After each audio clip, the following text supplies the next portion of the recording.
Hi everyone, happy Thursday.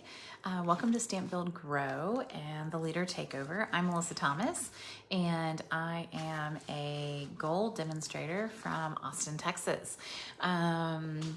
So Candy asked me to come on and I've been a demonstrator for it'll be 9 years in October. And she asked me to come on and talk a little bit this month about working with senior centers and how to do that. So welcome everybody. So I'm gonna talk a little bit about how to work with senior centers and also senior living facilities. I've had kind of a different approach for each one. And so I'll talk a little bit about the two approaches and how I've managed to work on that. Working with seniors overall is like working with children as well. You have to make projects simple. You have to be really upfront about what you're doing, and you have to make sure that you're not investing. Like maybe you bring older stamp pads. Maybe you this is an opportunity to use some retired paper. Because in the end, they probably aren't going to be buying a lot of product. Just like kids aren't going to be buying a lot of product, maybe a few kids' parents might. And I have had a few people from the senior center buy product. And I've also had a few join my team, but for the most part, they aren't buying a lot of product. So it is an opportunity for you to maybe de-stash a little bit, and be creative in the ways that you serve them. So senior centers are facilities where people who are independently living can come and do activities, right? They call them senior activity centers. We have several here in Austin. They're run by the city of Austin.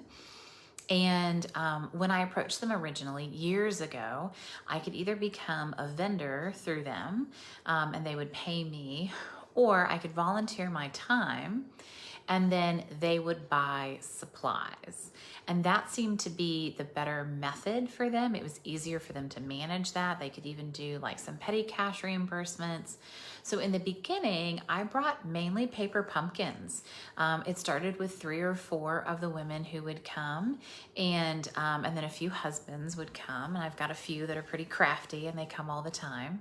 But in the beginning, they would just reimburse me for my supplies. And then we would put together orders every, quarter or every new catalog that would come out. And we'd say, ooh, okay, this summer, let's do this, this, and this. Or this fall, let's do this, this, and this. Because they're tax-free, they don't pay tax on their products, they were never able to get a Paper Pumpkin subscription, which was tough.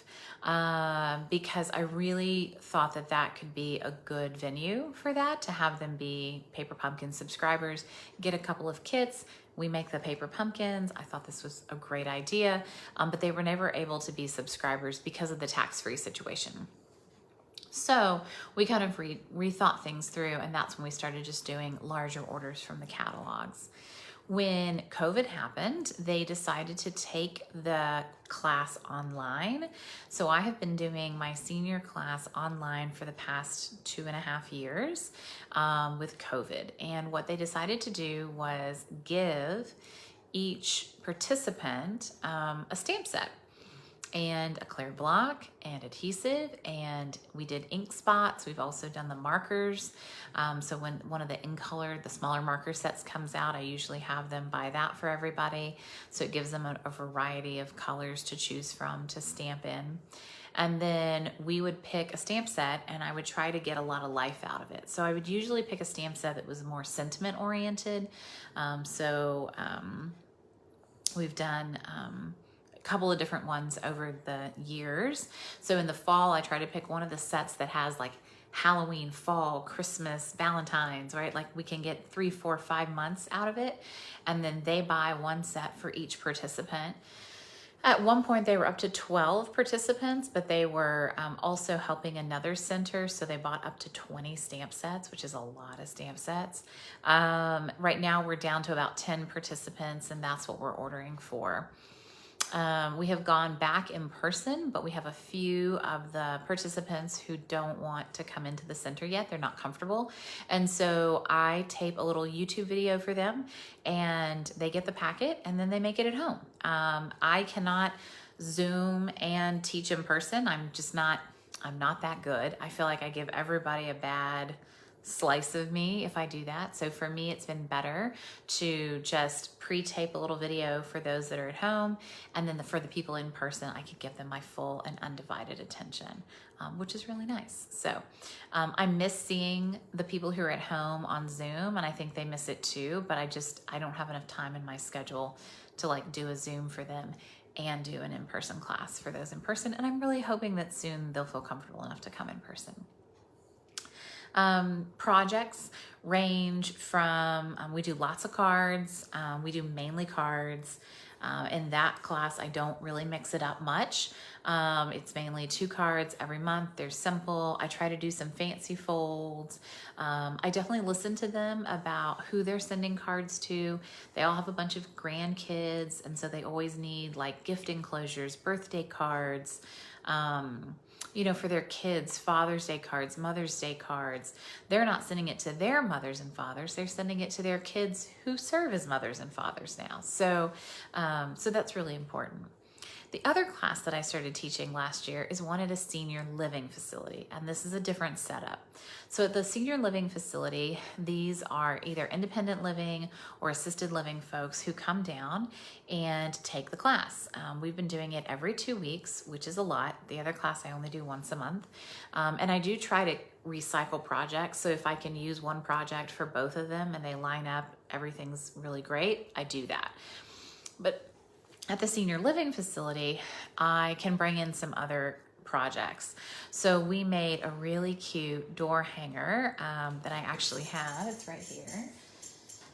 Because everybody there has a door, and they all like to have their names on their doors. And so we made these really cute little door hangers, and I thought that was really fun. People who live at home, who are just coming into a senior activity center, they don't need something like this. People who are at a living facility could use something like this. So we've made some door hangers. We've made some of the same projects that we've made in the other class. What we made this week was really cute. And I wanted to show them a couple of them are kind of avid card makers, and they've been card makers before, maybe before they moved into the facility. And so we made this cute little portfolio, and this just kind of slides off. This is retired paper. Again, not a lot of these people are going to buy product from me. They live in a very small facility. It's like a tiny little condo apartment. They're not going to acquire a bunch of stuff. But it had 2 little cards in there, and it was a one-sheet wonder is what it ended up being. And so they made the little note cards. We stamped them. And I actually picked different sheets of paper, and I let them decide what they wanted to make. Like, it was a very choose your own adventure. That was a bit harrowing at times. I forget that some of them have serious dexterity issues. Some have memory issues, so they're having a hard time remembering the steps or what to do. One is actually selectively mute, which is, that was a surprise. So I definitely recommend asking the facility coordinator, the activities coordinator, about that maybe before you do the class, because I was really shocked when I hadn't encountered that before. So for this class, it's $5 a person. It's an hour, it's short. I make the projects really simple, and it's a minimum of 10 people. So right now they don't have the minimum coming. And so I'm paid, $50 to go and teach the class. I try not to put a ton of prep time into this. If I can bring a kit or I can bring, something else, I try to make it really easy. I would definitely recommend, I do a lot of I ink the stamp up and hand it to them. Some of them don't want to stamp. Sometimes I've learned now who I can push to stamp and who I need to kind of back off a little bit and help them out. I think that they are used to some creative license. And so this next time when I come, we're going to do kind of a scrap challenge. I'm going to give them some card bases and I'm going to lay out some scraps and I'm going to have one stamp set and one ink color. I'm not going to let them mix that up. We'll just go with black. And I'm going to let them kind of, you know, design their own cards. I think that a few of them have commented like, oh, this class is too easy. You just tell us what to do and we just do it, you know, and I'm like, yeah, but it turns out nice every time, right? So we're going to have them, let them design their own cards this next time. That'll be really low cost for me.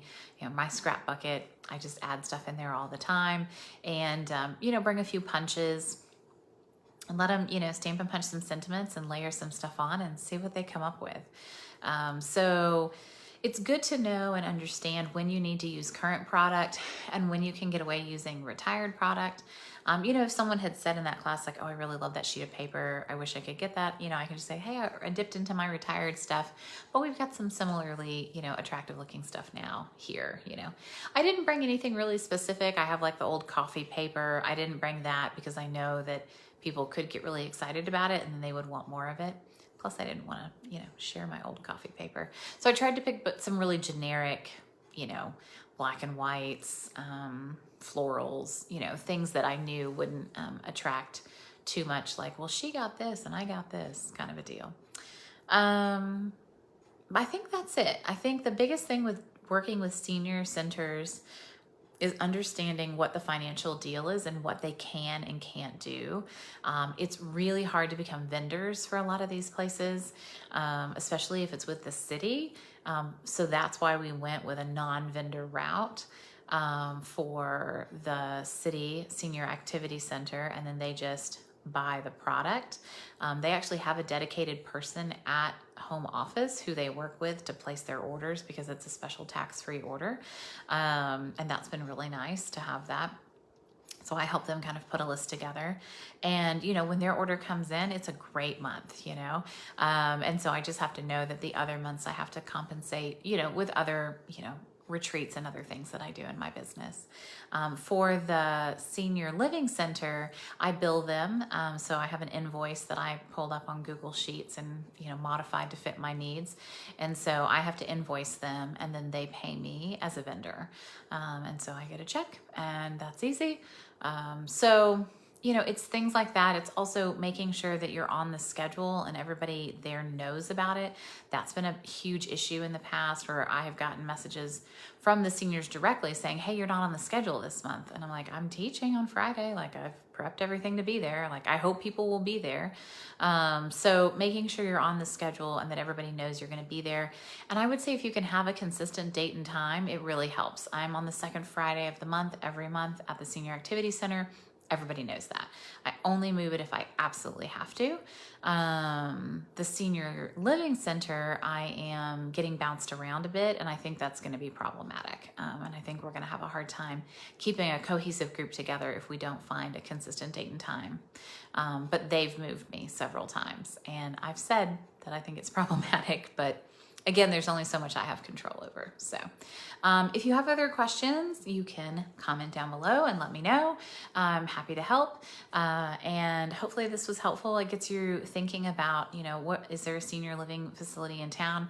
I actually moved outside of Austin and found that there's someone else already teaching a card class here at the senior center.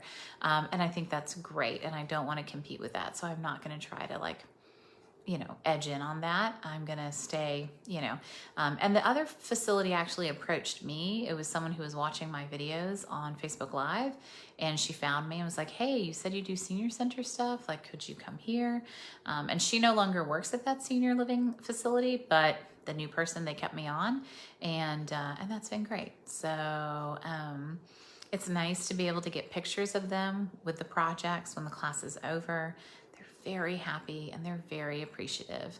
And I'll say the sweetest thing is about a month ago, one of the women, she had mentioned the month before, like, hey, would you like to come up and see the cards that I've made before? And she used to do these crop days. She used to live in the Northeast and she would go to crops and she would make cards all day and the firemen would make them lunch. It sounded like a great deal. And anyways, I was like, sure, I'll come up and see them. So I went up to her room and she's like, oh, it's such a mess. And I just kind of ignored it all. And I looked at her cards and it was really sweet. She had a shoebox full of cards that she had made in the past that she was, you know, still sending out and stuff. And as I was leaving, she said, you know, you're the only person who's come to visit me in my room since I moved in like 16 months ago. We make a difference, and we make a difference in the everyday things that we do. That was 5 minutes out of my day to go up, see her cards. I took pictures of a few of them just because there were some great ideas, but it's important for us to know how much card making and socializing around being crafty means to people. So just, you know, consider it. And if you've got questions, let me know. There's probably lots of other ways to facilitate this, price this, and do this. These are just the ways that I've done it. And it's what works for me. So thanks so much, guys. Have a great day. Talk to you later. Bye-bye.